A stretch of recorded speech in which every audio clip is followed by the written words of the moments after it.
So Sir Keir, our leader, he's nipped over to Azerbaijan. This is Cop29. They're going to save the planet because we're going to die in about 50 years and so will all the bugs and the plants. But curiously, it's that important that we save the planet. France, Germany, India, China, the United States are not even going. Sir Keir's going to be sitting there like that lone attendee in a community centre who's turned up for a talk on Cornish pottery.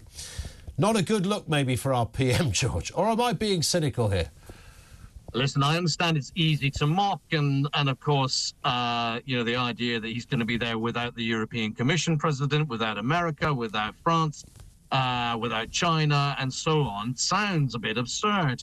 But of course, actually, he's still a pretty new prime minister. He still needs to make relationships on the world stage. There will be plenty of leaders at COP in Azerbaijan, and it's an opportunity kind of to speed date, really, with a bunch of countries who you may not automatically think of as first-order countries from our perspective strategically, but the reality is our Prime Minister, whoever he or she is, and whichever political party they represent, it's important for all of us, for Britain to punch its weight above its weight on the world stage. And so relationship is building. Second, relationship building is important. Second thing to say is, the Labour Party very clearly takes the view that if Britain leads the world in net zero industry, then it will create some export guarantee, some wealth generation from the country, and that's a good thing. Now, some people take the view that the world is turning its back on the net zero by 2050 ambition,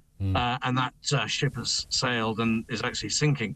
And some people say it's never going to be as successful an opportunity as the Labour Party thinks.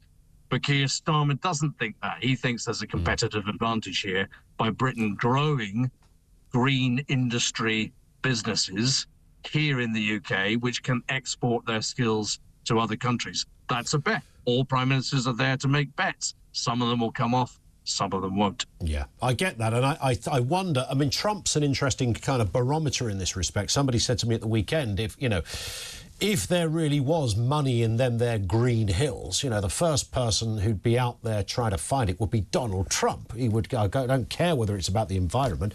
There's a whole new, almost like a fourth industrial revolution. That's sort of what we're doing in a curious way. And if there is new industry and commerce to come from that, fantastic. But there is a risk, George, in that, isn't there? Because it's an unknown quantity. It is an unknown quantity, but of course, any new economy is an unknown quantity, and sometimes we get it right and sometimes we get it wrong. Certainly, many countries around the world have put lots and lots of money behind it. We've seen financial services industry getting behind it. We've seen sort of, investors getting behind it. The question is, are people getting a little bit uncomfortable with the sheer amount of money that has to go into net zero? Can countries afford it? Can countries, voters afford it at a time when the cost of living crisis is going through the roof? And that's the bet. Now, obviously, the United States President-elect, Trump, believes that there's still more he can max out of the US oil and gas, fracking, steel industries, and he's going to really pump those up and squeeze even more out of them. And that's probably why he's not so interested in the green economy. Indeed. Back to domestic matters in terms of small businesses here. Over 200 UK hospitality leaders have warned Rachel Reeves that the national insurance hikes could lead to site closures and job cuts. This was always going to be tricky. Just putting aside the promise from Rachel Reeves and others that we won't hike national insurance for working people. If you've got a very small business, might only employ 7 or 8 people, you're still a working person, but you happen to own a business as well, you will cop a bit of a price on this one. It's going up from 13.8 to 15%, and some small businesses are saying, we're already up against the wall on this. The expenses, especially if you're running, a friend of mine runs a sort of pub stroke restaurant, it's actually closed at me. Closes for 10 days, about 3 times a year, George, because it's cheaper to close at certain times than to stay open across a year. It works out on the balance books. And now he's got another kick in the shins because of national insurance. This is going to be really tricky for a lot of small businesses out there.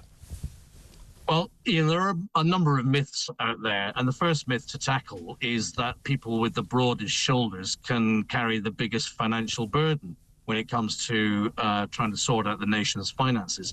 It's actually the people with the broadest shoulders who, by and large, are the ones who are generating the jobs and generating the economy that grows the size of the cake. And that means that everybody gets a benefit. And if you curb their ability to do that, you make it harder for the amount of wealth that we need to generate so that everybody can get more.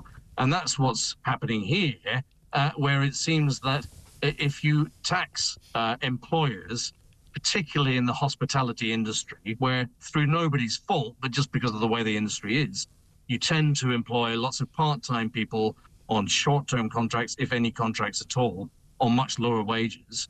And in the end, the national insurance cost on employers means that they're going to hire fewer people. That's just the way it's going to be. So in the end, the people who pay are those people who have really relied on those types of jobs. The bartenders, the people who work in the kitchens, those people really depend on pubs, restaurants, bars doing fine, doing well. At the same time, of course, what you haven't mentioned is that further reductions in people's income means fewer people are going to restaurants with their families, spending big, having that extra bottle of wine or that extra drink at the end of the night, or having that pudding that they wouldn't normally, they can't normally have now because they just haven't got enough money themselves because other things have costing them money. So always round, what you're doing is you're putting pressure on people's ability to spend money. It's not a very smart thing to do to curb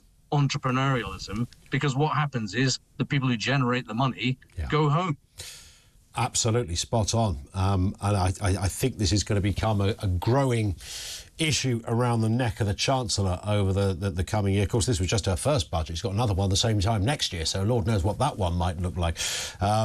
They have problems. Final story here. I'm sure I can speak for you on this, George, but when you were political editor over there at The Sun, one of the most frustrating things, and I certainly find it in this job, is that some of the best stories you come across are the ones you can never talk about or write about. You just can't, either because you can't stand them up, as the phrase goes, or, they might be a little bit salty or just inappropriate. And, that little file marked tittle-tattle is always good fun in the pub, but you can't say it out loud. However, Tim Shipman, a journalist, again, I think I can speak on your behalf. You also know Tim. He's been around the block as well for many years. His new book is out in a week's time. And one of the things he's mentioned in his books is a piece of that tittle-tattle, but he's done this in a very interesting way, where he says that Queen Elizabeth joked about Boris Johnson. She claimed at a meeting, "At least I won't have that idiot organising my funeral now." The comment was reportedly made to family and close staff at Balmoral 2 days before her passing, with the Queen's expression described as mischievous. I'm not really struggling to believe this one, George. Well, we do know that Her Majesty the late Queen did have a fantastic sense of humour. Yep. I'm sure you've had the pleasure of meeting her in your life, as I've had, and she has got a very waspish sense of humour. And I know that Tim Shipman is a first-rate journalist over there at the Sunday Times, who's well known for digging deep and getting insights that other people haven't got. Of course, some people say, "Oh, possibly he couldn't possibly know that," but a great sense of humour. Boris Johnson also, as you know, has a first-class sense of humour, and I'm sure that whatever. He and the late Queen had a great relationship in terms of that sort of level of amusement. Well, I don't imagine Boris would be at all perturbed or bothered to hear that. He would probably laugh himself, right? For sure. And, Boris Johnson has many things, but he knows when to take himself seriously and when not. It's been a real interesting last 24 hours, hasn't it been, with the service at the Cenotaph and not having Her Majesty there. And, of course, our current Queen taking a break because she's got a chest infection. So we wish her and the royal family all the very best. Indeed. George, great to have you on again. Nice to speak. George Pascoe Watson. He is, of course, former legendary political editor over there at The Sun, now founding partner of Schillings Communications, always with a good word or two on the big stories of the day.